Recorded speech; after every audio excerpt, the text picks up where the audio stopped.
आता बातमी यवतमाळमधून आहे। यवतमाळमध्ये भावना गवळी यांचे समर्थक आक्रमक झालेत।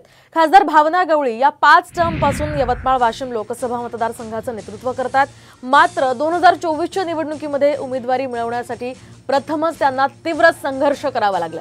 अखेरच्या क्षणी त्यांना उमेदवारी नाकारून राजश्री पाटील यांना उमेदवारी देण्यात आली आहे। त्यांच्या उमेदवारीला शिवसैनिकांनी विरोध केलाय। यवतमाळ इथल्या दत्त चौकात या ठिकाणी कार्यकर्त्यांनी निदर्शनं केली आहेत आणि संताप व्यक्त केला।